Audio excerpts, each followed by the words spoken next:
कि जो मेरा 15 साल का लोन था वो 27 साल का कर दिया गया। अच्छा, आपको रिटर्न में दिया है? रिटर्न में दिया है, मेरे पास कॉपी है। इन्वेस्टमेंट्स क्या है, we are in the suicidal position. नमस्कार, मैं विक्रम और आप देख रहे हैं हिंद वॉइस। आज हमारे साथ मौजूद हैं एक शख्स जो कि पीड़ित हैं, इनके साथ कुछ हुआ है और वो क्या हुआ उस पर जानकारी आपको पूरी दिलाएंगे इनसे कि क्या इनके साथ हुआ था। लेकिन आप लोग थंबनेल और टाइटल देखकर समझ गए होंगे हम बात कर रहे हैं एक लोन की, जो कि इन्होंने लिया था किसी बैंक से या जिससे भी लिया था वो अभी पूछेंगे। और उस लोन लेने के बाद इनके साथ क्या कुछ हुआ, ये क्यों परेशान है, वही बताने के लिए आज ये हिंद वॉइस पे आए हैं। और तो हम पूछते हैं इनसे, सर क्या नाम है आपका? मेरा नाम संजय कुमार सिंघल है और मैं एक सिविल इंजीनियर हूँ। आप सिविल इंजीनियर हैं जी। तो ये आपके हाथ में जो पूरी फाइल है जी, ये किस चीज़ की है और आपके साथ क्या हुआ ये बताएंगे जनता को। ये मैंने एक्चुअली एनबीएफसी है, ये Fullerton India home finance company limited के नाम से थी। जी जी, बड़ी कंपनी का। जी हाँ जी। तो इनसे मैंने 2019 में लोन लिया था, मई के महीने में। आपने लोन के होम लोन लिया था? हाँ, लोन अगेंस्ट प्रॉपर्टी था। लोन ये। Against property. मेरा कुछ रिक्वायरमेंट्स था उसके रिगार्डिंग मैंने लोन लिया था ये। अभी ये कंपनी SMFG के नाम से है, अभी से टेक ओवर किया है किसी बाहर की कंपनी ने। अच्छा। तो ये लोन लिया मैंने और मैं इसका सैंक्शन लेटर था, सिस्टम था, ठीक है। कितना लोन लिया था आपने? ये मैंने 25,86,000 रुपये, 692 रुपये ये लोन लिया था। अच्छा, कितनी EMI लगी आपकी? इसका EMI उस समय होता 34,449 रुपये। और कितने सालों के लिए? ये 15 सालों के लिए लोन था ये। तो यहाँ सब ठीक था? यहाँ सब ये तब तक ठीक था। ठीक है। बाद में प्रॉब्लम्स कहाँ से शुरू? प्रॉब्लम्स ये स्टार्ट हुई कि 2019 में अप्रैल मई में स्टार्ट हुआ तो मैं रेगुलर EMI पे कर रहा था हर महीने? मैं अपना कंसल्टेंसी उस समय में कर रहा था जी। उससे पहले मैं रेगुलर जॉब्स में था। तो उसके बाद जब ये कोविड आया नेक्स्ट ईयर तो उस समय नेचुरली प्रॉब्लम्स हुई स्टार्ट, तो मैंने भी उसमें मोरेटोरियम उसमें लिया और कंपनी 2 महीने का मिला था ना? 6 महीने के लिए दिया आपको था। 6 महीने के लिए? 6 महीने का मोरेटोरियम उसमें दिया गया। और ठीक है, उसके बाद अचानक ही मेरे को दिसंबर में हेल्थ का बहुत बड़ा इशू हुआ जिसमें मल्टीपल स्लिप डिस्क हुआ मुझे और ऑस्टियोआर्थराइटिस का प्रॉब्लम हुआ और मैं हॉस्पिटलाइज हुआ और बिल्कुल बेड रिडन हो गया उसमें मैं। लेकिन मैं उसके बाद भी मोरेटोरियम ख़त्म हुआ तो दैन मैंने फिर EMI स्टार्ट किया, लेकिन फिर दोबारा से कोविड का फिर सेकंड फेज़ आया। जी जी। तो उसमें नेचुरली फिर से मुझे मोरेटोरियम लेना पड़ा और फिर 6 महीने का मोरेटोरियम उसमें लिया। उसके बाद फिर मैंने रेगुलर EMI उसके बाद जैसे जैसे हुआ फिर मैंने पेमेंट स्टार्ट किया। लेकिन उसके बाद इन बिटवीन कोविड में फिर मेरा जॉब ड्रॉप हो गया। अच्छा। और उधर ये हेल्थ का मेरा प्रॉब्लम हो गया तो उसकी वजह से जो है मेरा ये प्रॉब्लम हुआ और ये NPA हुआ मेरा लोन। ये कितने महीने आपने भरा नहीं? नहीं, जो 3 महीने जब होते हैं 90 डेज रेगुलर हो जाते हैं तो उसमें बीच में मैं पेमेंट्स करने की कोशिश करता रहा जैसे जैसे हुआ। लेकिन अल्टीमेटली जब 3 महीने हो गए तो उन्होंने NPA किया उसको। तो इस तरह से दिसंबर 2022 में ये NPA डिक्लेयर उन्होंने किया, उसको मुझे उन्होंने कंप्लीट उसका नोटिस पेमेंट का दिया। ठीक है। उसके अकॉर्डिंगली मैंने उसके लिए रिक्वेस्ट लगाया उनको कि भाई मेरा ऐसे ऐसे प्रॉब्लम है, हेल्थ के इश्यूज हैं, चीज़ें हैं। और उसमें मैंने रिक्वेस्ट किया कि उसको रिस्ट्रक्चर और रेगुलराइज कर दिया जाए। मैं विलिंग टू पे हूँ, रेगुलर EMI में पे करूँगा, कोई ऐसी बात नहीं है। उसको उन्होंने कुछ सुनवाई नहीं की। उसके बाद फिर मैंने उसको उनका रिप्लाई आया कि कुछ नहीं, आप ये पूरा पेमेंट जमा करिए, अदरवाइज हम कानूनी कार्रवाई करेंगे। उसके बाद फिर मैंने इसको 30,000 में प्री मीडिएशन में रिक्वेस्ट में लगाया वहाँ पर कोर्ट में कि ताकि उसको हम निगोशिएट करके और मीडिएशन के थ्रू उसको सॉर्टेड आउट कर लें। उस पर उन्होंने 2 महीने तक वो लोग अपीयर नहीं हुए और उन्होंने अपीयर नहीं हुए और उस तरह से वो उन्होंने उसको नेगलीफाई किया। 2 महीने के बाद फिर उन्होंने उसके बाद जून में मुझे पोजेशन नोटिस आया साकेत कोर्ट से कि आपका ये पोजेशन हमने ये लेना है, करना है। उसके अगेंस्ट में फिर हमने ये रिक्वेस्ट हमने DRT में अपील किया। DRT 2 हमारा एरिया बनता था, वहाँ पर हमने अपील किया और वहाँ पर सुनवाई हुई और उसमें उन्होंने हमें स्टे दिया सम सर्टेन कंडीशंस के ऊपर। उसमें उन्होंने एक अमाउंट फिक्स किया कि ये अमाउंट आपको देना है, जबकि उस अमाउंट का डिटेल्स हमें नहीं बताया गया। इवन DRT 2 में था ये मैटर। उन्होंने भी बैंक को डायरेक्शन दिया, 21 जुलाई का उनका ऑर्डर था ये कि भाई आप इसका डिटेल सबमिट करिए कि आपका क्या ओवरड्यू है। वो 6,10,000 रुपये का डिटेल्स आज तक बैंक ने DRT 2 ने भी उनको कभी प्रेस नहीं किया, सप्रेस नहीं किया कि इसका डिटेल्स हमें दीजिए, और न ही बैंक ने कोई आज तक अकाउंट सबमिट किया। जबकि उसी समय उनका जून का जो अकाउंट स्टेटमेंट मेरे पास था, उन्होंने भेजा था, उसमें ओवरड्यू 3,92,000 था। एनीवे चूंकि हम लोग प्रॉब्लम में थे, मजबूरी में थे, हमने वो पेमेंट स्टार्ट किया, जिसमें उनका जो डायरेक्शन था कि आप आज ये तुरंत 1 लाख रुपए जमा करिए, वो मैंने जमा किया।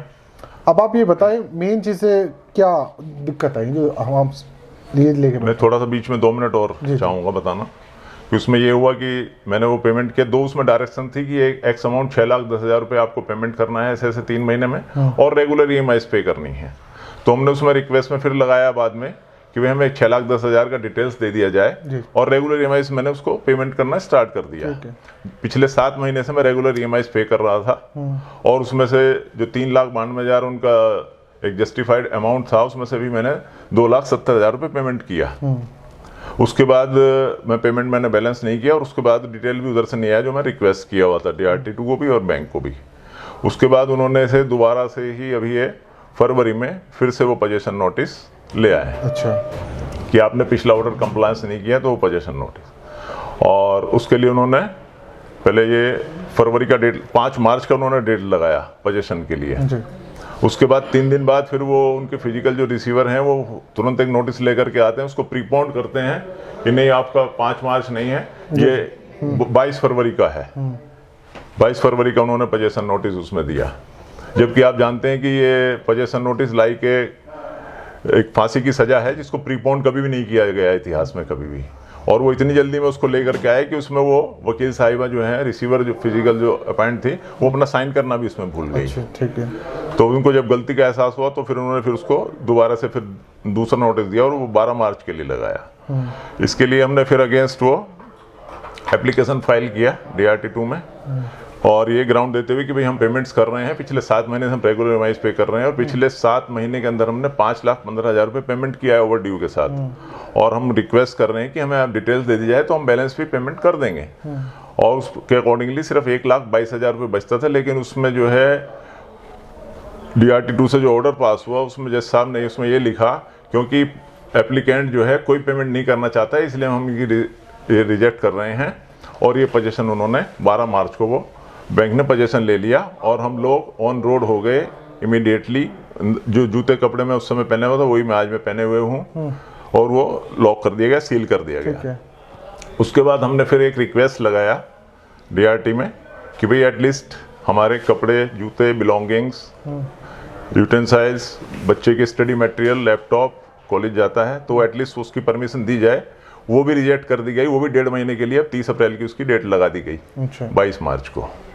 और इन बिटवीन बैंक की तरफ से ये प्रॉब्लम आई है कि जो मेरा 15 साल का लोन था वो 27 साल का कर दिया गया। अच्छा, आपको रिटर्न में दिया है? रिटर्न में दिया है, मेरे पास कॉपी है।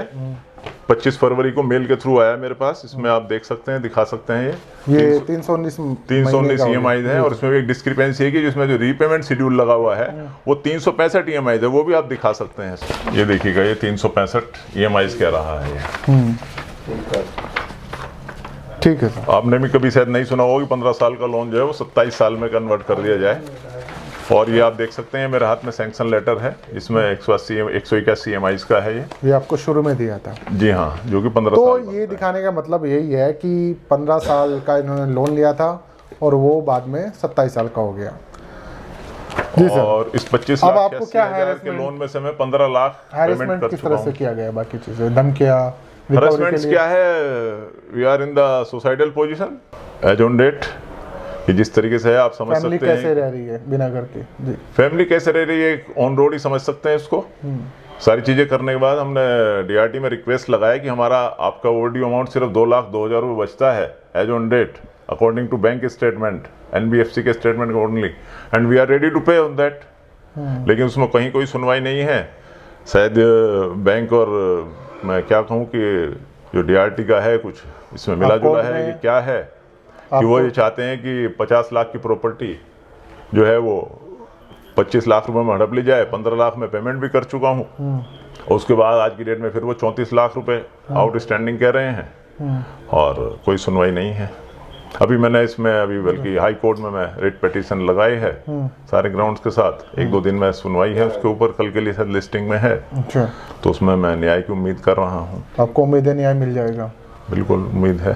ठीक, ये सब इनसे हमने कहानी सुनी, आपने सुनी। सीधा कहने का मतलब है कंपनी NBC से उन्होंने लोन लिया था और ये सारी चीज़ें हो गई हैं। बीच में हेल्थ इशू आया, कोरोना आया, उसकी वजह से जो टाइम मांगा था वो तो मिला, लेकिन बाद में सारी चीज़ें जिस तरह से इनके साथ हुई उसे आप सोच भी नहीं सकते। तो ये एक आम आदमी के साथ क्या कुछ हो सकता है। अभी उम्मीद है कोर्ट से कि कोर्ट कुछ करेगा, कुछ सुनवाई करेगा। तो अगर इनके साथ कुछ अच्छा होता है तो उनसे दोबारा बातचीत ज़रूर करेंगे। लेकिन आपसे इतना कहना है कि जब भी आप लोन लें थोड़ा सोच समझ के लें। ज़्यादा बड़ी अमाउंट लोन की ले रहे हैं तो कहीं ऐसा ना हो जो इनके साथ हुआ आपके साथ भी हो जाए। अभी रिसेंटली देखेंगे कि आरबीआई का मेरे पास ये फॉर्मेट से जो गाइडलाइंस आई हैं, जिसमें आरबीआई जो है अब ये 1 अक्टूबर 2024 से इसको इम्प्लीमेंट करने के लिए उन्होंने गाइडलाइंस दी हैं।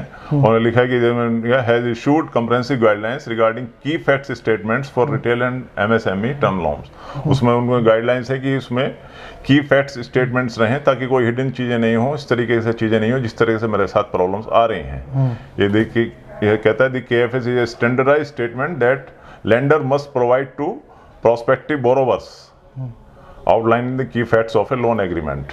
तो इस तरीके की दिक्कत नहीं होनी चाहिए कि 15 साल का लोन है इसको 27 साल का कर दिया गया और ईएमआईज भी रेज कर दी गई तो और प्रॉपर्टी को एक्चुअली हड़पने के लिए ऐसा कुछ था नहीं। कुछ आपने पढ़ी उनकी कंडीशन की लोन हम बाद में बढ़ा सकते हैं हमारे जो मर्जी टाइम। इसमें कहते हैं कि हमने रेट ऑफ इंटरेस्ट जो है वो आपका फ्लेक्सिबल है, ज्यादा फ्लेक्सिबल था। तो ठीक है, रेट ऑफ इंटरेस्ट 14 हो गया, 14.5 हो जाएगा, 15 हो जाएगा, लाइक दी। जब उन्होंने किया भी है, जब ईएमआई बढ़ी है तो 15 साल का 27 साल में होने का मुझे कोई लॉजिक रीजन नजर नहीं आता है। तो अभी हालत इतनी ख़राब है, सीधा सीधा सर का कहना है कि सुसाइड वाले मोड पर खड़े हैं, पूरी फैमिली रोड पर है, बच्चों का सामान नहीं निकालने दिया जा रहा, सील लगा दी गई है मकान पे।